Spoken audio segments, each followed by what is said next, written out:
What if I told you that by decriminalizing all drugs, Portugal significantly decreased their overdose rates? Now, if you're new to the topic of drug reform, that might seem quite shocking.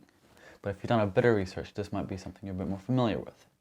That's because Portugal is a heavily referenced topic within the drug reform debate. But are we getting the full story there? First, we need to set the grounds on what decriminalization is and how it works. So in 2001, Portugal decriminalized all drugs. This is different from legalization. It simply means that being caught with drugs is not a criminal offence and is not taken to criminal court. It is still illegal to take drugs, but the consequences are focused now instead of punishment, but on rehab and recovery. Supplying and producing drugs is still a criminal offence, and offenders can still face up to 4 to 12 years in prison. Anything more than an average quantity for an individual for up to 10 days in terms of possession of drugs is deemed more than the limit for personal use. What happens if you are caught in possession of drugs? Commissions for the dissuasion of drug addiction are responsible for administrative drug offences. Article 15 states that non-addicted consumers may face a sentence of a payment of a fine or alternatively non-pecuniary penalties. The commissions are not authorized to mandate treatment. However, they can ease sanctions if the offender seeks treatment themselves. However, offenders who are already found to be addicted face wider sanctions, including the suspension of the right to practice a licensed profession, lawyer, doctor, taxi driver, a ban on visiting high-risk locations, like clubs, bars, etc., a ban on associating with specific individuals, and a requirement to report to the Commission to show there is no ongoing problematic behaviour. There is also prohibitions on travel, termination of public benefits such as subsidies or allowances, or simply a mere oral warning. Minors who are cited with drug possession go through the same process, however they are required to have a lawyer with them who make the decisions on behalf of the minor. The commissions are set up by 3 members, 1 appointed by the Ministry of Justice and 2 by the Ministry of Health. Between the 3 members, 1 member will have a background in law and the other 2 will have a background in health. The turnaround on these proceedings are fast. Offenders face the commission within 72 hours of the original citation. The way the room is set up is to not mirror a courtroom. They are on the same level as the commission and everybody dresses casually. So now we have an overview of how decriminalization works in Portugal. What happened? In 2007, a man named Glenn Greenwald went to Portugal to report on what happened.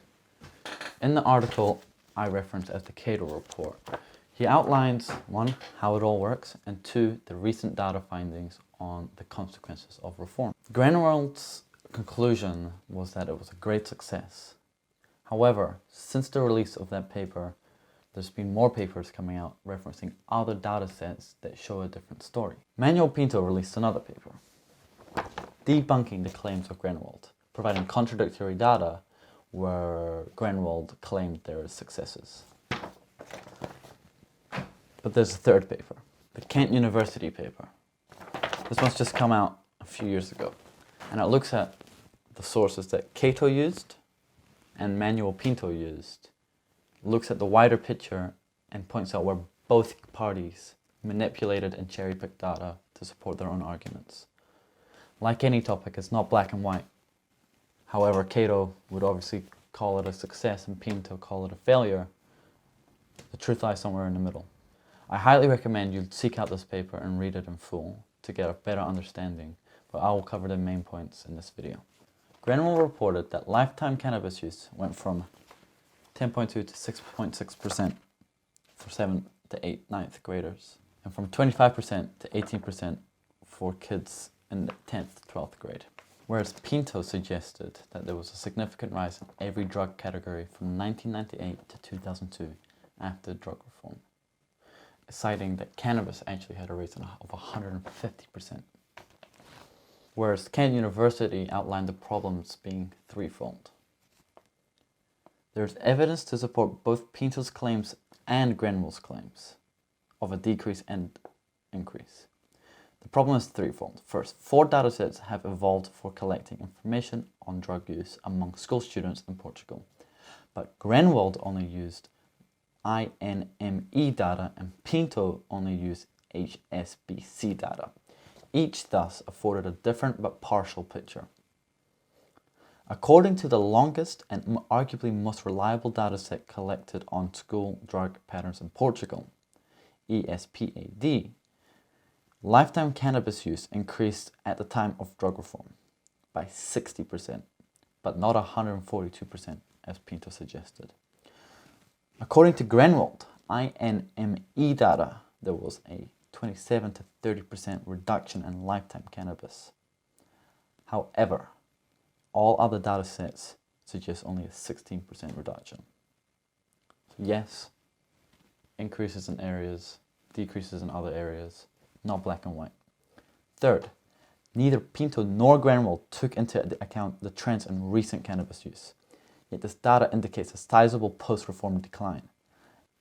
In reported last 30-day use of cannabis, such as 20 to 30% in IMNE data and 30% in HSBC data.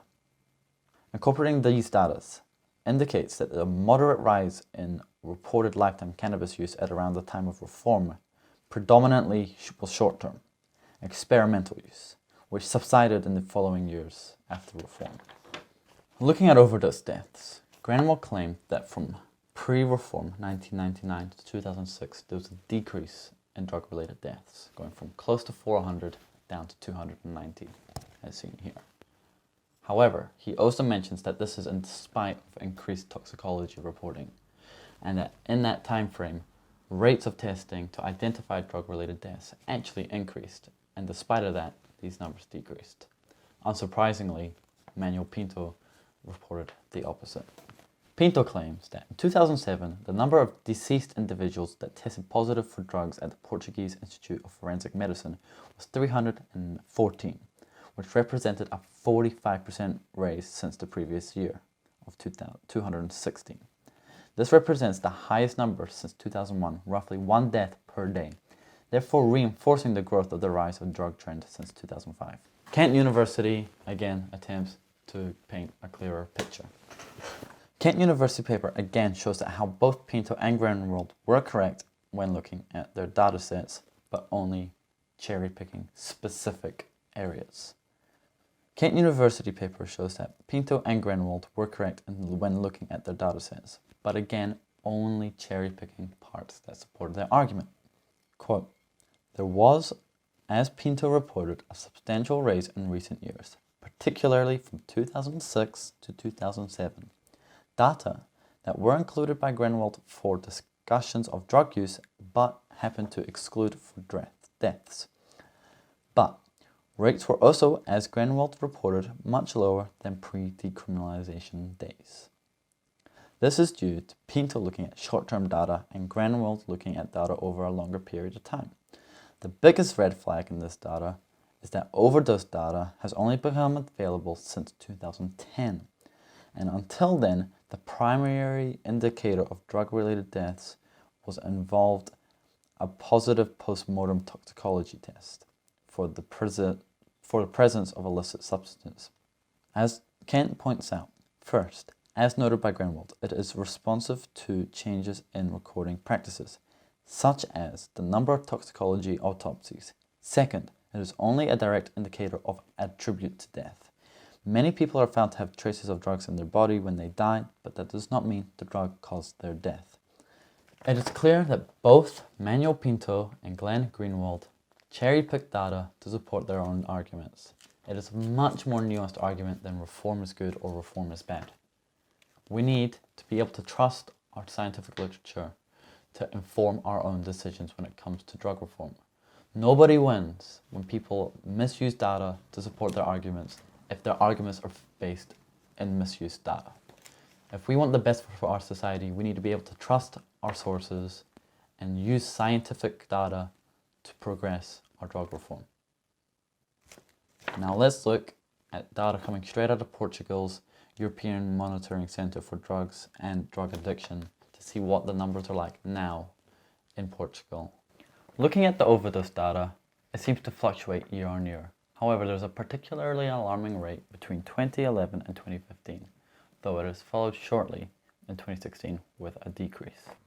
On a more positive note, looking at drug-related infectious diseases, dropping from 493 cases of new HIV diagnoses attributed to injecting in 2006 to only 18 in 2016. A significant and damning droppage.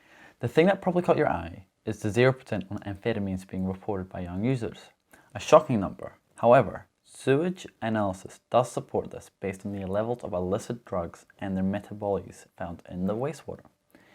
In 2018, amphetamine and methamphetamine levels detected in 2 cities remained low, indicating a very limited use of these substances in the city. I urge you to look at the data from the original sources and take away your own opinions before forming a rounded opinion on the issue. I'll say it again. We need to have trustworthy sources of data to allow for informed decision making in terms of drug reform. The politicalization and partisan politics around drug reform doesn't help anyone. I truly believe everybody has the best of intentions, and people against reform truly think that reform is going to hurt the society. And I truly believe that people who are for reform think it's the best thing for society. But we cannot base our arguments on lies.